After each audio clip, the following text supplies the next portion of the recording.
Hi,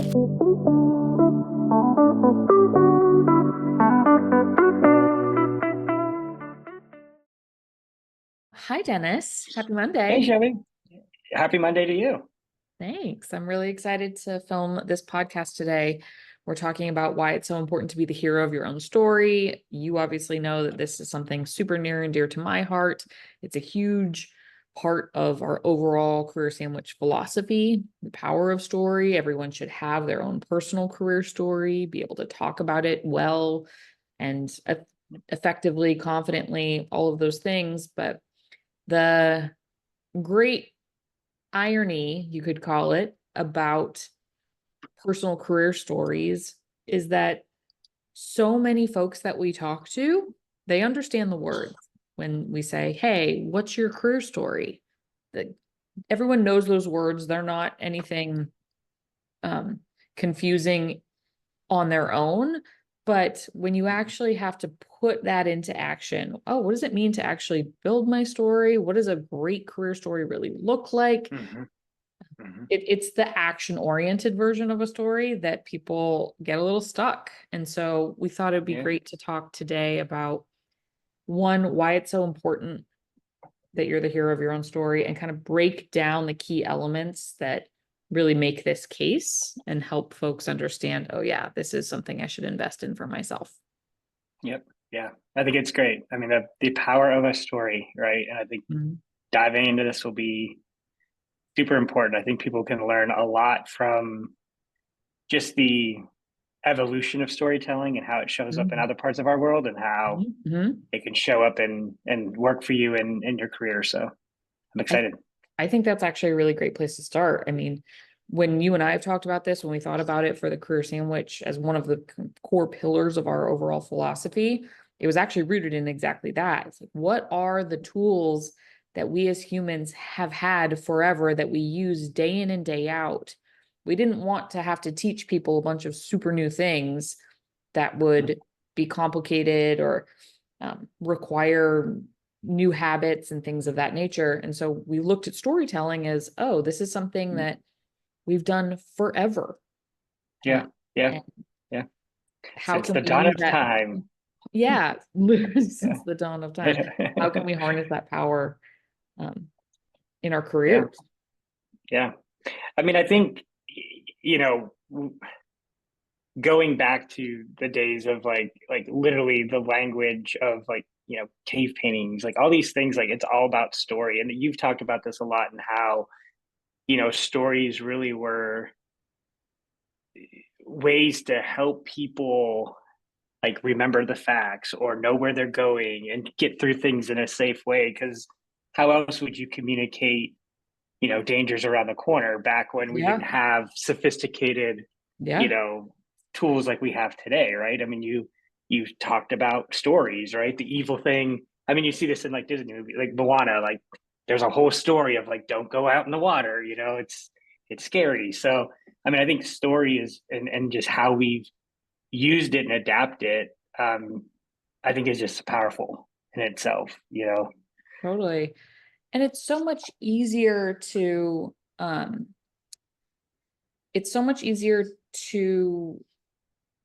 I'm so sorry. I have to pause. I have two children crawling on the floor next to me. So I'm gonna do it. This is gonna be edited in post. So this is What? live post. This is 1 second. great.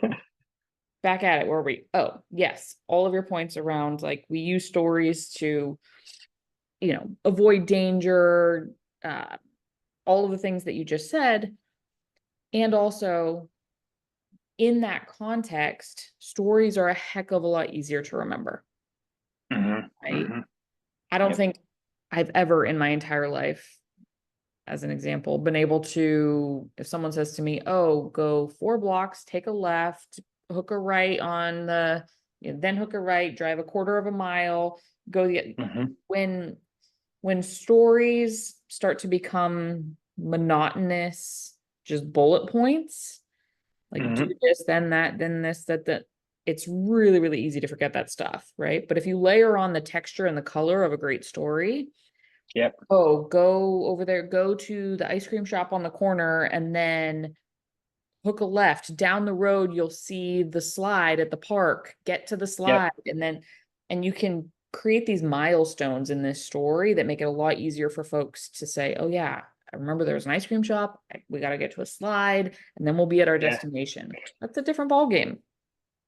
And I love this, just in this moment as you're explaining this, like the way, like I had that connection in my mind of like how it was very different and very vivid. Like when you said the ice cream store and Mhm. versus what you said prior to that. So like just naturally, like even in a super small example like that you just rattled off, like you your mind just completely gets connected. Like I'm visualizing, me as a kid walking, and I'm like, oh yeah, the ice cream store that I remembered, or the slide that Mhm.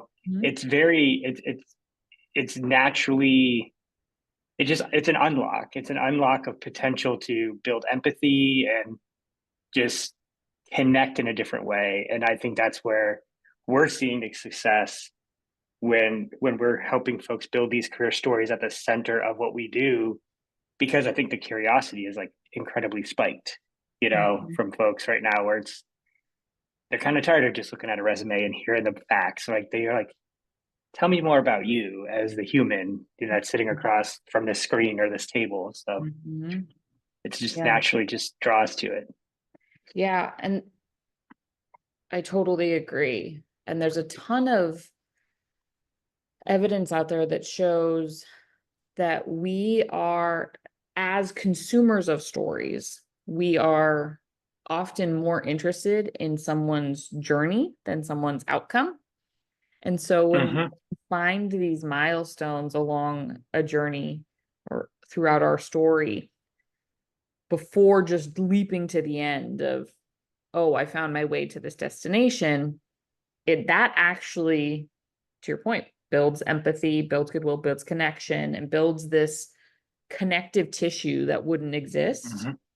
if Mm-hmm. you just jump to the outcomes. And where I think it's really interesting to think about in the context of our careers is, should resumes be outcome focused or end game focused? Yeah, you want to highlight Mm-hmm. the results, the things that you've accomplished, but on its own, that does a really bad job of actually building that intangible rapport and connecting on that Mm-hmm. deeper level in the way a story could. So I say it to folks Yeah. all the time. Yeah, your resume has a place and it's important, but people are going to celebrate your effort more than they're going to celebrate your outcomes. Mm-hmm. Because they Yeah. want to Yeah. know, am I bringing someone on who has grit and who Yep. is, you know, unwilling to give up when they face adversity and all of those things that get illustrated in the journey. They don't get Mm-hmm. illustrated, or very, very rarely get illustrated in the outcome. Yeah. I mean, I could relate so much to that, being in situations where I've interviewed folks. It's, that, you do your prep, you look at their resume, but like the thing I love the most is just saying to somebody like, all right, what's your story? Like, take me, like, how did you get to here? And it's for that reason, like to be able to go and hear these persons, like in their voice, the spikes, the excitement of certain moments, or, and just to build that different layer of connection to assess the things that are going to be valuable to the team, like the grit, the things like that, versus just, can you do the job?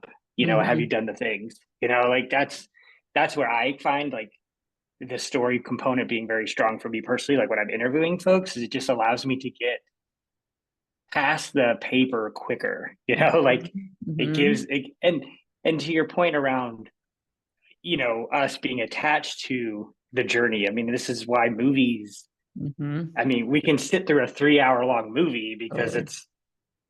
it's the lead ups, it's all the stuff that kind of why like weaves you into it and just brings you right into these moments. So I mean, it's definitely a great excuse me, mechanism to get people to get to that place where we all want to be in those conversations, right? Like Mhm. whether you're interviewing for a job versus being the person interviewing, you know, time is valuable and you're sitting here and we all want the same thing, to Mhm. find the right person for this role.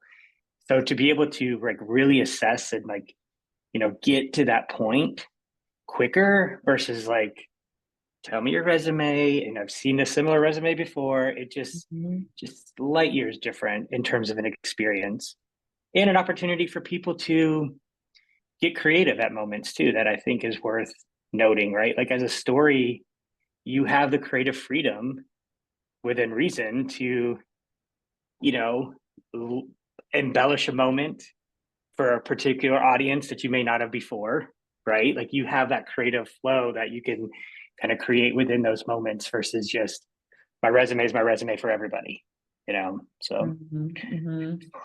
Mhm. Yeah, I think I totally agree.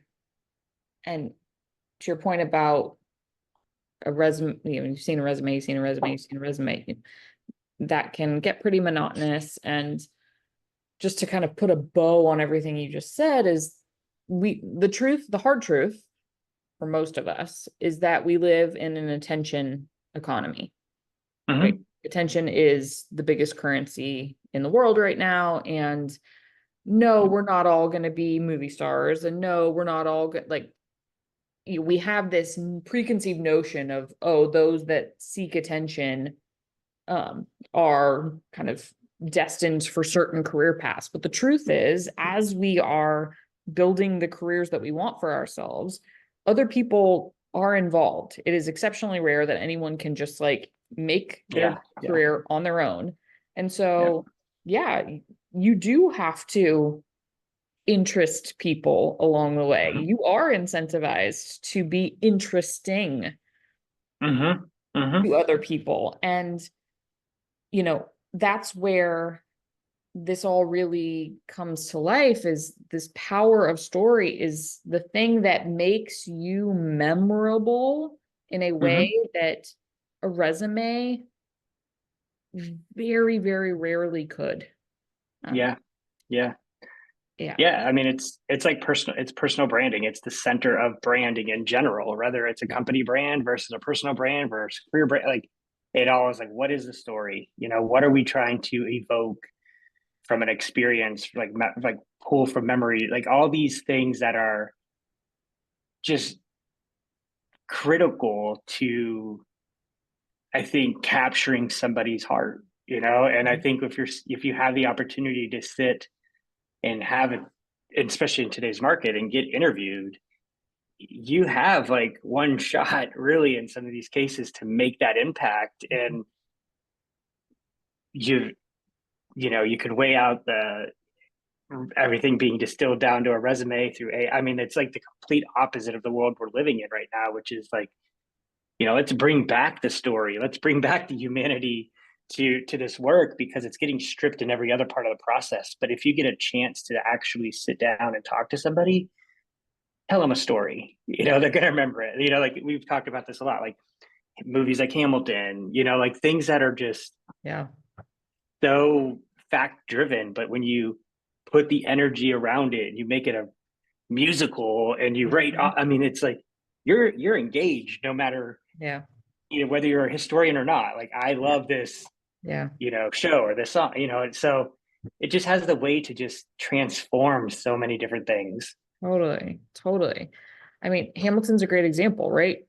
Huge majority of us listening to this podcast right now have sat through some version of US history, Yeah. in Yeah. some part of their schooling. And I guarantee that It most sure wasn't as people exciting as could not give no. me three facts about Alexander Hamilton or anything None. that he Yeah. did. And then yeah, a musical comes out and it's suddenly, oh my gosh, we could, I have my Yeah. 11-year-olds telling me all sorts of things that I never would have been able to say back. Yeah. That's not to say Yeah. that we all need to write musicals for ourselves. That's totally not the point. But, the idea of rhythm, the idea of punchlines, the idea of all of these tools that are used in great storytelling, whether it's movies or books or Mm-hmm. comedy or songwriting or whatever it may be, even just being Mm-hmm. a great conversationalist. There Hmm. are tools that get used across all of those mediums that have been totally underutilized, in my opinion, Yeah. Yeah. in the professional space. And Yeah. yeah. Yeah. How to Yeah. figure- There's so much. I think the biggest question that folks are going to have when they, listen to this is like, okay, I get that I need to build a story, or I get that I need to be memorable.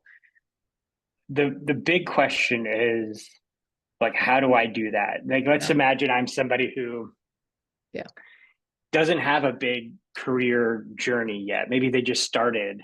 So like it feels like they don't have much to like, Stand on. craft that narrative around. Yeah, exactly. Right. Mhm. Versus somebody who's later in career, depending on your role, whether you've been an executive versus somebody who's more in the trenches, and like how do you, when you're working with our members, like how are Yeah. you helping them go through this process? Like what are the steps? What's the outline? Like how do you go from Mhm. a resume to a story? Mhm. Mhm.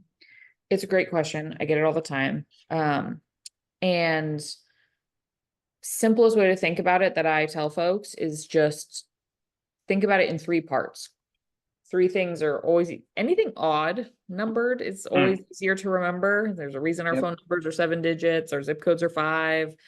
Photographers do the rule of 3. There's something about odd numbers. I don't know the science behind it, but we have a 3 kind of part framework to how we think about personal career stories. I'll get into the tactically what it looks like, but I'll start at the high level just to kind of open this conversation and we can take it where we want it. But Mm-hmm. first is part 1 is who you are. So my favorite way to kind of grease the wheels for folks when thinking about the who you are section is by prompting them with a fill in the blank of, for as long as I can remember, I've done insert your thing. Mm-hmm. That looks super different for every person. Now, if I'm coaching someone one-on-one, I'll ask them this question and a bunch of questions like this to kind of suss out, okay, what are the things that are core and true to you? So I'll share an example of a woman that I've been working with recently. And she said, for as long as I can remember, I've just been really, and I'm paraphrasing for the sake of time Yeah. here, but basically, I've been really interested in the human body and Mm, how the body reacts and responds to its environments around it. And I said, okay, that's interesting. Tell me more. And because that's kind of lofty. I don't know if that, yeah. what's the thing that really hooks that?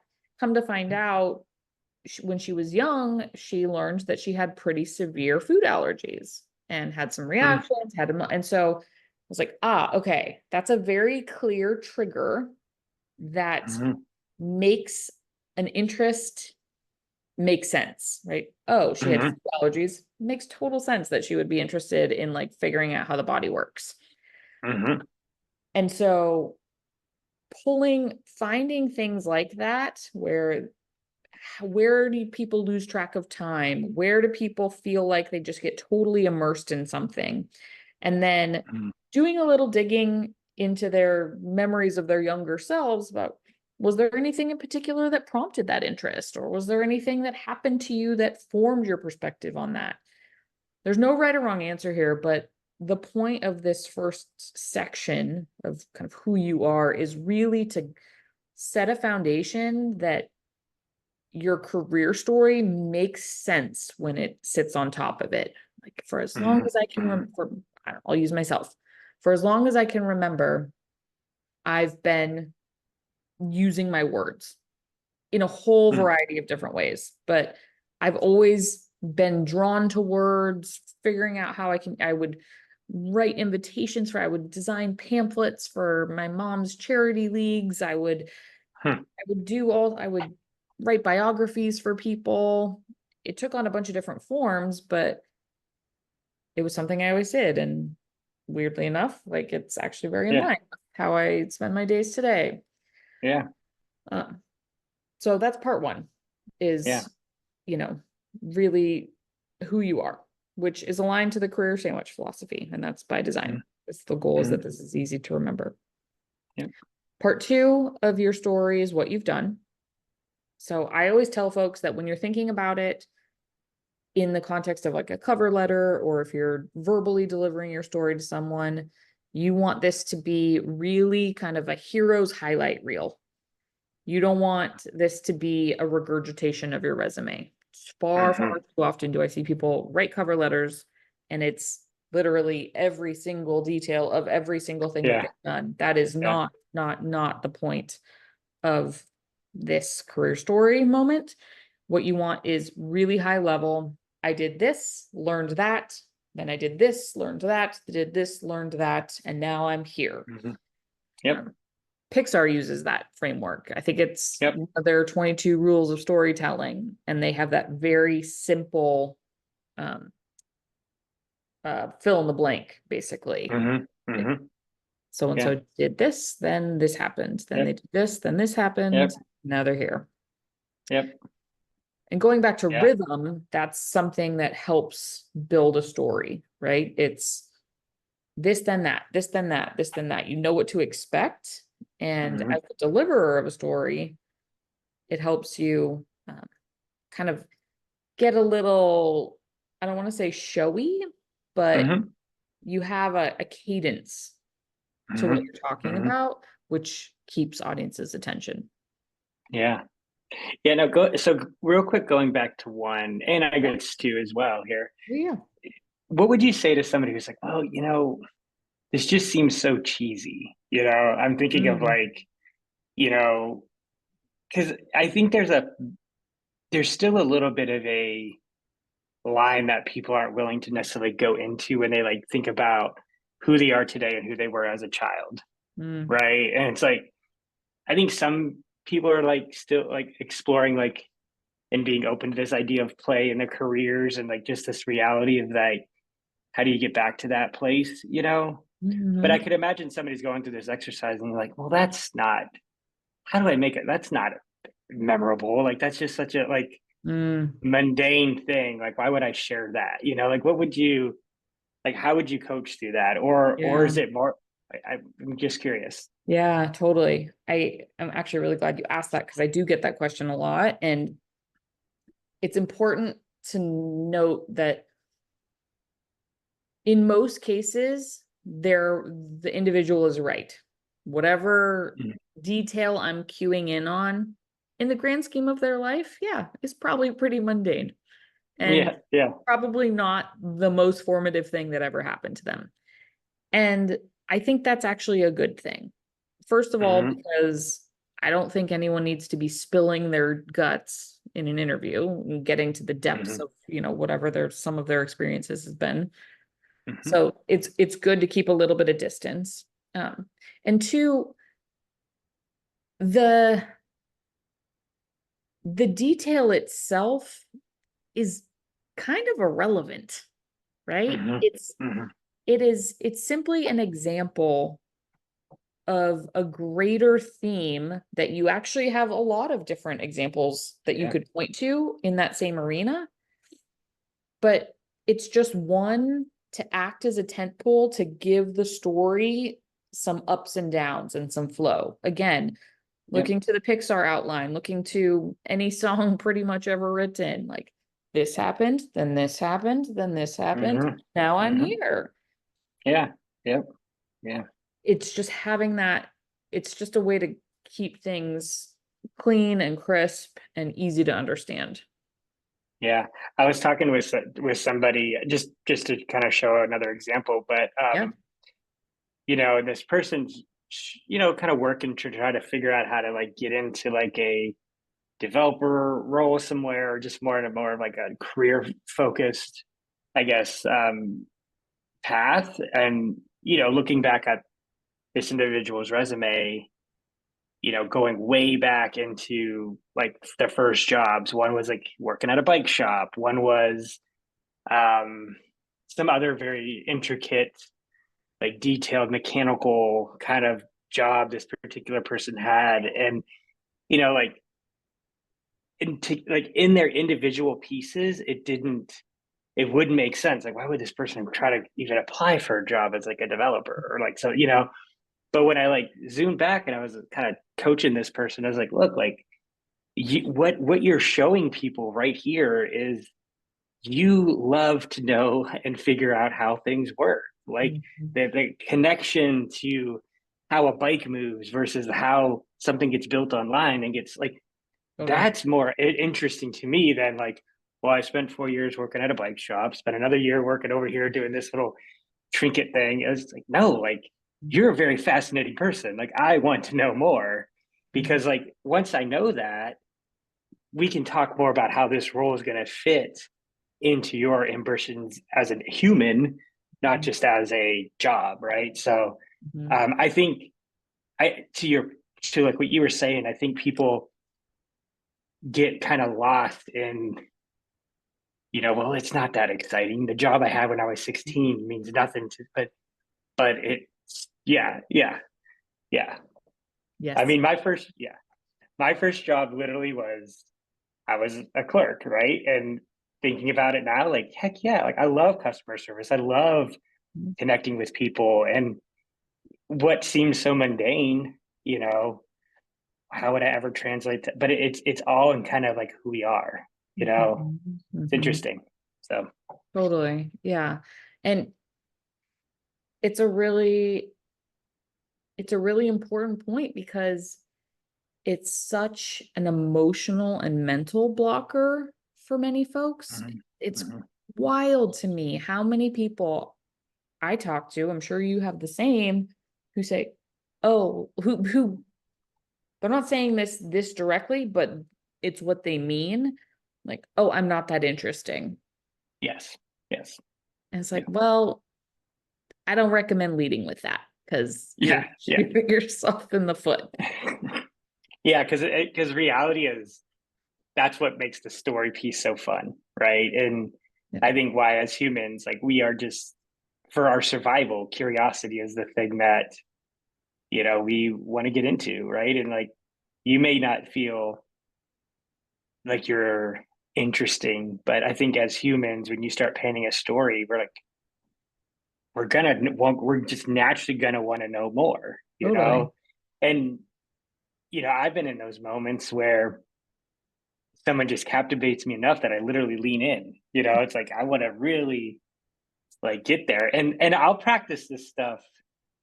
I mean, like literally was at the dentist a couple weeks back, and I was like, I'm gonna ask the dentist, like, what's your story? I have a pretty good relationship with her, and fascinating how my dentist but wasn't degree choice number one, Mm-hmm. and then you start Mm-hmm. kind of peeling these layers back, and you're just like, it's just such a fascinating thing when you start to get past what you see on the surface, no Mm-hmm. matter what it is, whether Mm-hmm. it's an interview, whether it's just curiosity when you network, like that's the power of story too, right? Like how you show up when you're in a networking event, how you can kind of start to be a little bit more interesting and be the person that they remember, because Mm-hmm. you're not just rattling off what you do, you're rattling off kind of who you are and what makes you you, Yeah, and how you've done it. Yeah, right. I yeah. think I think that the most important takeaway in this conversation of being interesting and how so many folks have this fear or internal belief that they are inherently not interesting. Mhm. I don't buy into that at all. I think Mhm. everyone's story is unique. Everyone is one of Mhm. one. Literally, there's no Yeah. one on planet Earth that has the same story that you have or that I have. Mhm. And yeah, it can make people a little uncomfortable to really take that by the reins and say, like, oh, like, okay, I am unique in my story, and I want to be able to talk about that. Mhm. But I heard a great quote recently that I think is really relevant right here. If you don't have the confidence in the moment to talk about yourself in an interesting way, as if you are interesting, because you are, if you don't have the Mhm. confidence, that's okay. Muster up a little bit of courage. Mm. And That's good. Yeah. the courage will get you through the first few times. And Mhm. once you start to see the reception that you get when you talk about yourself as if you are the interesting person that you actually are, once you Mm, start to believe it too, people will be engaged, and people, to your point, will feel invested. And mhm. in the spirit of heroes, people will root for the hero. That's what we do, Yeah, that's what we do. Yeah, humans. yeah, We root for the yeah, hero, and we'll yeah. advocate for the hero, and we'll um, do everything we can to help make that hero successful if we Hmm. know the hero in real life or have any ability to influence their career trajectory. And so, Yeah, yeah. yeah. Yeah, no, I mean, I think this is, I don't want to cut into there's two other steps here that I know you want to break down, which is like, in terms of the outline of like, what you've done, and then there's where do you want to go next, and et cetera. But, I think what you're describing, I think people really should internalize that thought is, you know, everybody that you're talking to, like in this conversation, any conversation, there's the opportunity to either create the space for somebody to tell their story to you, and practice that, Mhm. right? Like literally, like we all have to get good at telling our story. And sometimes that story is going to take a different shape every now and then, but we have to muscle that courage, right? Like you said, like to believe in ourselves, Mhm. and get it out there. The first time it's going to be rough. Mhm. Second time, not so rough. Third time, and when you start to realize like this is how really good professionals kind of go through their career journey, there's an unlock here that is, it's not so much of a mystery, right? Of like how they can get to where they can go because they're really good at telling stories and bringing people through, and weaving that into kind of where they want to go next. So it's really one of the biggest, I think, anchors to what we're trying to get done here is to build the career and the life you crave. It starts with you and how you tell this story and bringing those people along with you. Totally.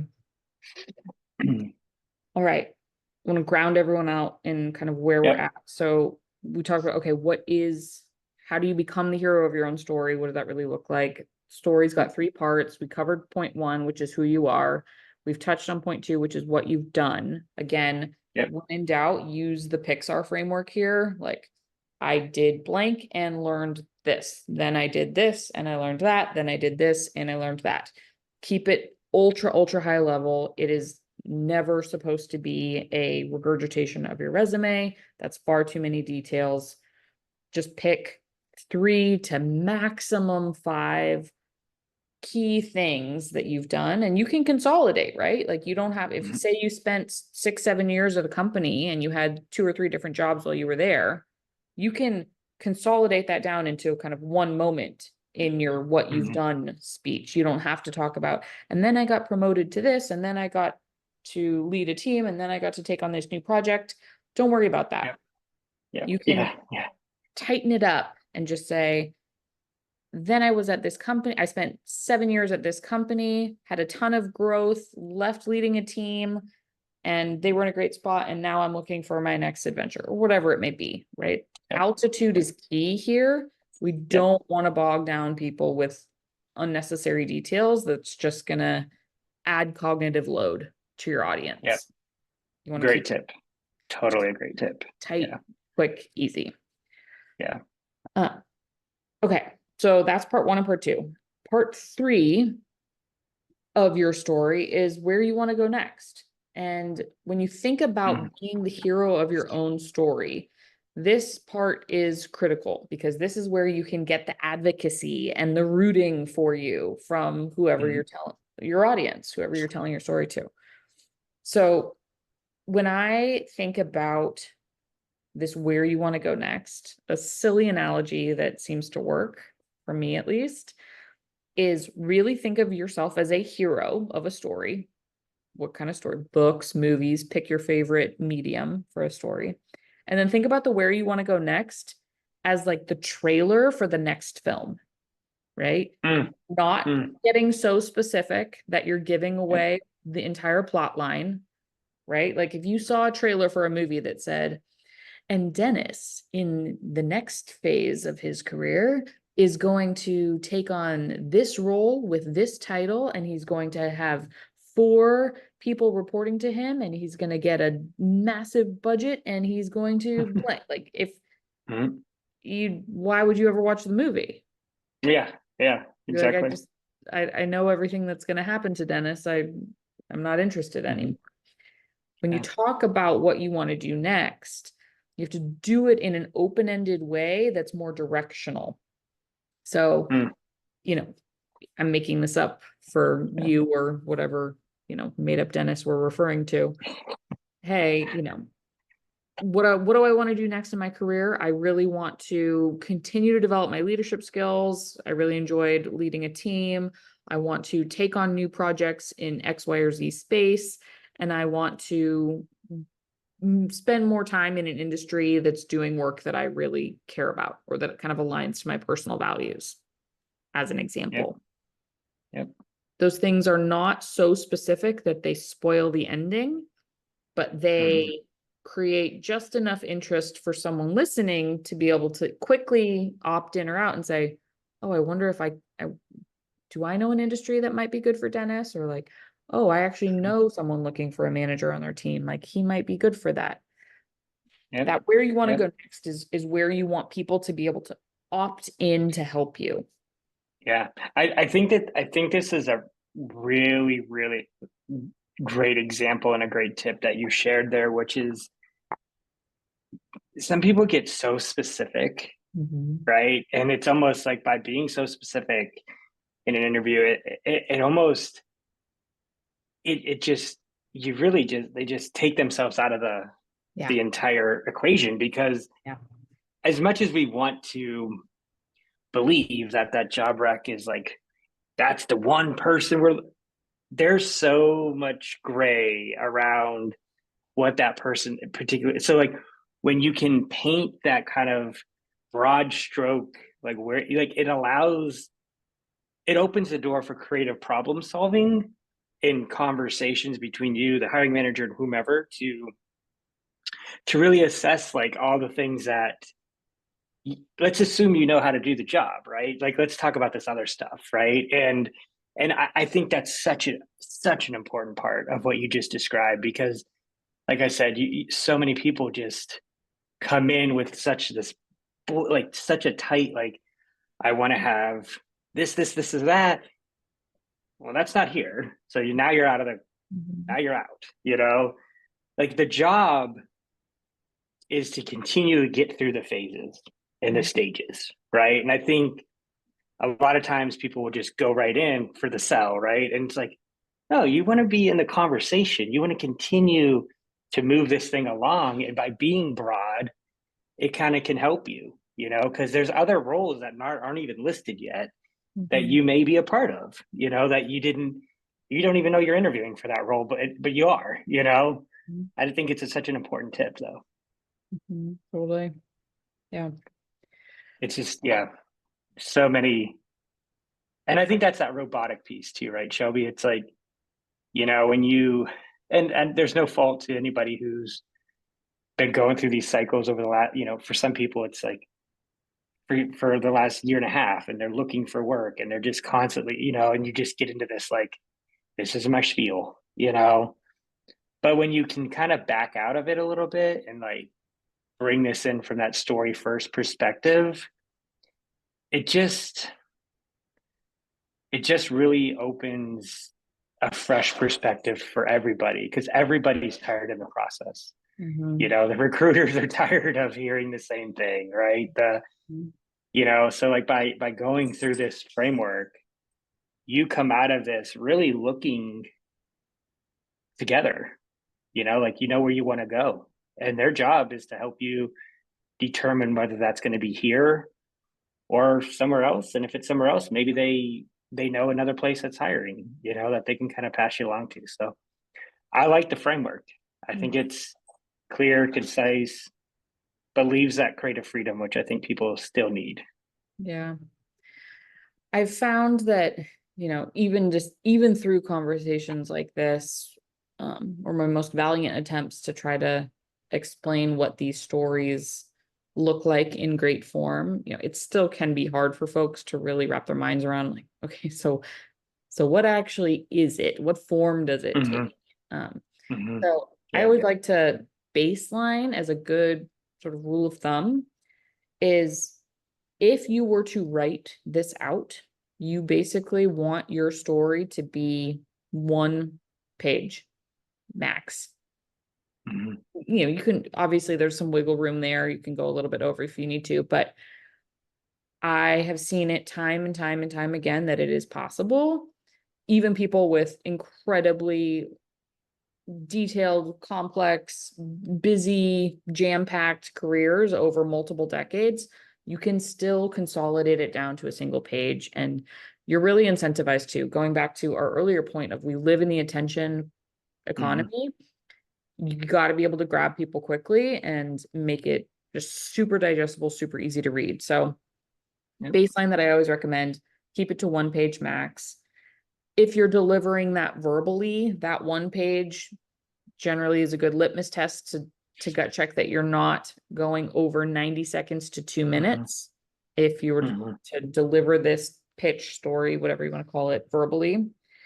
Uh, and I think it's just important to name, and I can't say it enough, but it's just critical. Don't feel like you have to list every single detail Yeah. of your Yeah. career, It's because exhausting. it's so not the point at all. And it's Yeah. hard Yeah. because it's counter advice to what we get in other Hmm. spaces, like list the exact outcomes of all of your things that you did, Yeah. your resume. And I get it, people Yeah. want proof in the pudding, but when you're having just a kind of an intro conversation, or you met someone on the fly, or you're introducing Hmm. yourself to someone in an interview, uh, you want the Yeah. you want the whole narrative arc. You don't want Yes. the Yes. bullet point list of the specifics of what you've done. Yeah. Because to your point, once they see all that, the curiosity of the story is over. Mhm. We want to keep we want to keep people kind of engaged and curious, right? Until they've earned, right, that opportunity to Mhm. get a little bit more of those details, right? I mean, it is a little bit of that push and pull, right? Like you don't start with the ending. You spoil the whole, like why, Mhm. like you said, why watch the next um trailer, right, if you already know how it's going to go, so Yeah.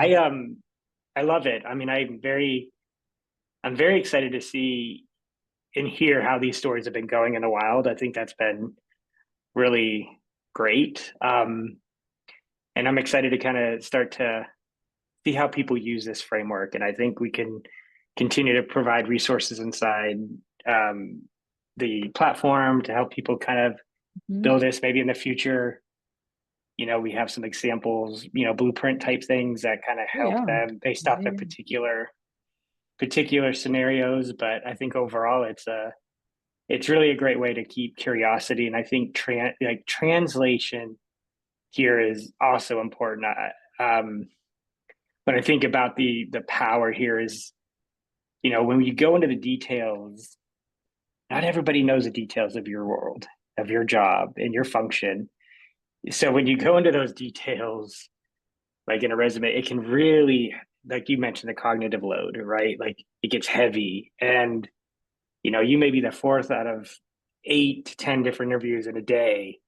By bubbling this stuff up, by like looking at what you do, creating a story, creating curiosity, building a opportunity to explain through a narrative of what you're doing without the finest of details is so refreshing. And if you I've been on both sides of those interviews, and I'm just like, that was much more captivating and exciting and easier for me to capture the notes that I need to make sure that I'm passing the right information on to the Mhm. next person in the interview, because I can remember those details more than I can remember the finest of details that somebody spewed out about a Mhm. project with some jargon that I don't get, right? Like you said, we remember the story.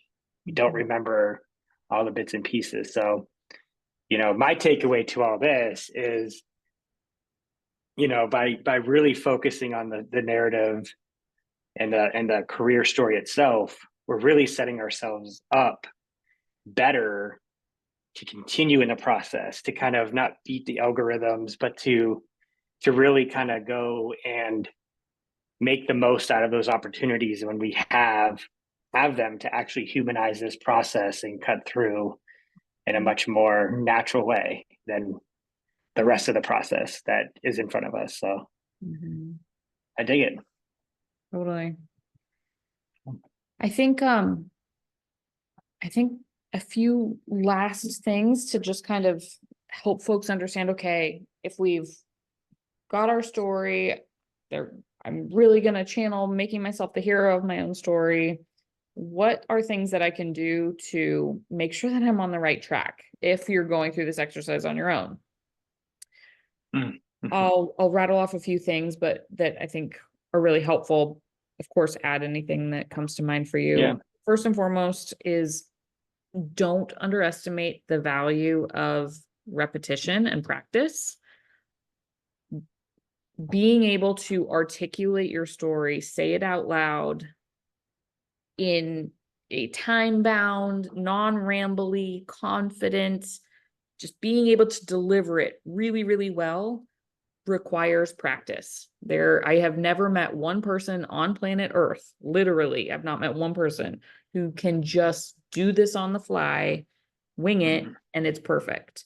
This stuff Yeah. requires practice. And so don't be hard on yourself when the first few goes at it are clunky, because they're going to Mm-hmm. be. It's just Yeah. part of the process. Yeah. Muscle through it. It's worth it.